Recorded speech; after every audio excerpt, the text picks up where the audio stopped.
উম্মাহাতুল ইবাদাহ। এই 10 দিনের মধ্যে ইবাদতের যত মা আছে সব এই 10 দিনে আছে। আপনি রমাদান মাসে শুধু সিয়াম পালন করেন, কিন্তু ওই মাসে কি হজ আছে? হজ নাই। খেয়াল করেন ভাষাটা। রমাজানের শুধু কি পালন করেন? সিয়াম পালন করেন, কিন্তু ওই মাসে কি হজ আছে? ওই মাসে কি আরাফা আছে? ওই মাসে কি মুজদালেফা আছে? ওই মাসে কি মিনা আছে? মানে আরাফার, মিনার, মুজদালেফার, জামারার কোন ইবাদত নেই, নেই। শুধু এই 10 দিনের মধ্যে এমন একটা ইবাদত আছে, এমন একটা ইবাদত আছে 10 দিনের মধ্যে। রাসূলুল্লাহ সাল্লাল্লাহু আলাইহি ওয়াসাল্লাম বলছেন, হজ করলে কোনো নেকি হয় না, হজ্জের কোনো নেকি নেই।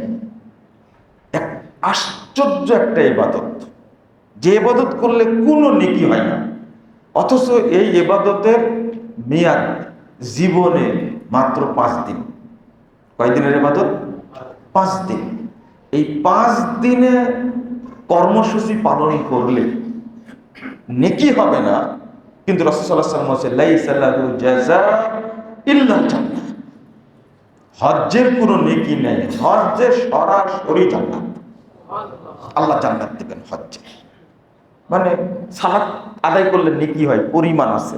সিয়াম পালন করলে পরিমাণ আছে। যাকাত দিবেন, পরিমাণ আছে। কিন্তু হজ্জের কোনো পরিমাণ নাই, সরাসরি কি জান্নাত। লাইসা লাহু জাযা ইল্লা জান্নাহ। আর এই 5 দিনের কর্মসূচি মাত্র। আপনি জীবনে একবার হজ করবেন ফরজ, এরপরে যতবারই করেন সব হবে কি নফল, সব নফল। যে ফরজ হজ কয় দিনের? 5 দিনের। এই 5 দিনের কর্মসূচি পালন করবেন, আল্লাহ আপনাকে জান্নাত দিবেন। কিন্তু সিয়ামটা যতদিন সুস্থ থাকবেন, বেঁচে থাকবেন, ততদিন রমাদানের সিয়াম পালন করতে হবে, করতেই হবে। 2, সালাত। ওয়াবুদ রাব্বাকা হাত্তা ইয়াতিয়াকাল ইয়াকিন। যতদিন বেঁচে থাকবেন, হুঁশ থাকাকালীন আপনাকে সালাত করতে হবে, আনলিমিটেড, এটার কোনো ছুটি নাই।